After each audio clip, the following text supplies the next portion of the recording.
After Remembrance of the Daleks opened the 1988 season of Doctor Who, the second story was to, of course, explore the new tone of the season. This story would become The Happiness Patrol, written by Graham Curry. Although it being his only story, he sure put his mark on the series. So let's take a look at Ace's third story, and one which has had a bit of a resurgence of popularity in recent years.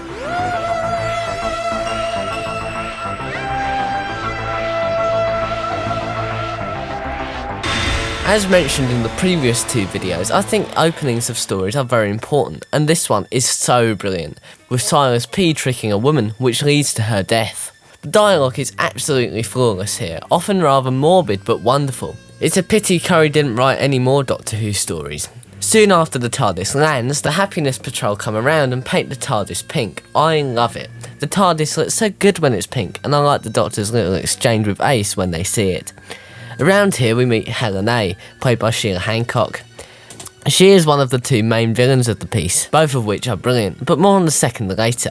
Helen A is an obviously Thatcher Wright villain, and Hancock plays her fantastically. She is the leader of the Happiness Patrol, who makes sure everyone is happy all the time to disastrous effect. One of my favourite moments of her in part 1 is the prize joke scene, showing how bleak their world really is. Why? What is the prize? We're about to find out. Congratulations and well played. Here is your prize joke. Did you hear about the Killjoy who won an outing with the Happiness Patrol? He was tickled to death. Enjoy yourself. I see what you mean. The delivery's terrible. The joke's not much good either. You're right. It's awful. It's tasteless, smug, and worst of all, it's badly constructed. I mean, who writes that stuff? I wrote it. You wrote it? I used to be her gag writer when I was Harold F. Then my brother disappeared. I went to look for him ahead of other disappearances. They caught me in the rocket port zone trying to contact Terra Omega and brought me here where I was regraded to Harold V. The first part is very good at introducing the characters and Terra Alpha very nicely, and it doesn't feel cluttered or slow. Also in this scene we get a great line of "cross that line and you're a dead man," which is a wonderfully morbid and almost funny line. This scene is certainly a highlight of the episode, with Harold V's electrifying death, and the Doctor and Ace's great exchange. The scene proves an enjoyable watch. Save it, save it! You can't run. You're not good to me like this. I want to nail those scumbags. I want to make them very, very unhappy. Don't worry, Ace. We will. Then we meet the Candyman and his assistant Gilbert M, preparing to kill a Killjoy. Quite a fitting name if you think about it, with his fondant surprised. This is actually really horrendous, with the sludge resembling blood and the slow menacing build up to their death, making it actually really frightening. I like when the Doctor and Ace escape on the slightly rubbish go-kart and Ace gets captured by the Happiness Patrol. Susan Q, played by Leslie Dunlop, takes Ace to a side room, supposedly to take her to the Happiness Patrol auditions, but instead tells her how unhappy she is. It's a brilliant scene. The Doctor then gets rescued from being caught by the Happiness Patrol himself by Earl Sigmar, who I really like as a sort of proto-companion in this story. The pair go down into the Candy Kitchen, where we meet the Candyman properly. The voice is truly terrifying, and his dialogue is perfect. I love the final line of the episode too. I love the resolution to the cliffhanger too, where the oven has been left open so the Candyman gets stuck, and the pair escape down into the tunnel below the kitchen. Let's follow the Doctor for a minute and to the scene where he meets Helen A. This really shows McCoy's Doctor at the height of his illogical and manipulative powers. I really like this part of the story because multiple stories are going on at the same time, and then they finally intertwine by the final part. Speaking of which, I like the scenes building up to Ace and Susan's supposed execution, and then leading to the very powerful cliffhanger. But before we get there, it's time to talk about the sniper scene, where the Doctor sneaks up on two snipers and defeats them.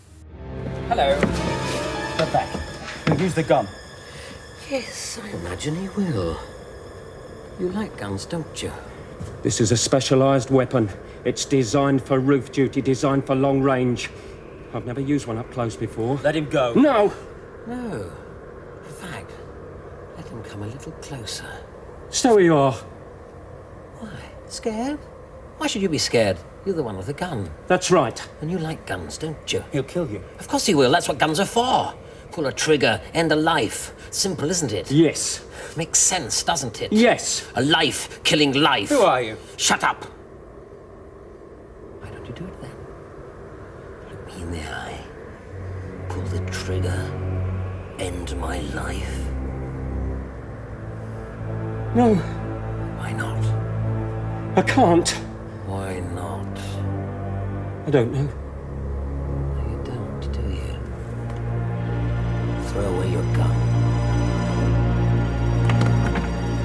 The Doctor then goes to the forum and finds a poster of Ace on the wall, advertising for the auditions. A citizen comes up and paints RI on another poster on the wall, and the Doctor fears Ace is also dead. After it is revealed that Ace has survived, we see Helena begin to crumble as people begin to turn on her. More on that element in a minute. But now back to the Candyman and his eventual demise. After the Doctor and Ace reunite, the pair go in to confront the Candyman, and after opening an oven behind him, he flees to the tunnel. After that, the tunnel creatures storm into the kitchen and fill the pipes, destroying the Candyman. I also like Gilbert M's amusing dialogue after seeing the Candyman's remains coming out of the pipe. Close to the Candyman, were you? I made him. Really? How very interesting. Only his body. His mind was very much his own. I certainly don't recall the chap ever arriving. He was born in the Candy Kitchen. Whereas you came from Vasilip, if memory serves. I was exiled from Vasilip. I brought his bones here in a suitcase. Exiled, you say? I made a mistake. I was working in the state laboratories. Without realizing it, I invented a deadly new germ.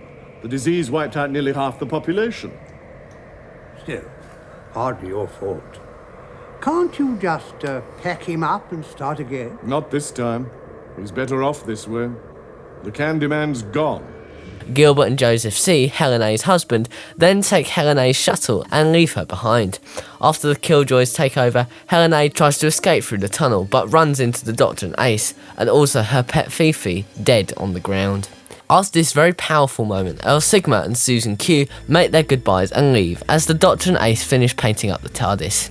But what would be the next adventure the Doctor and Ace would go on? Well, they come into contact with foes that were first introduced in the last First Doctor story, the Cybermen, in the 25th anniversary story, Silver Nemesis.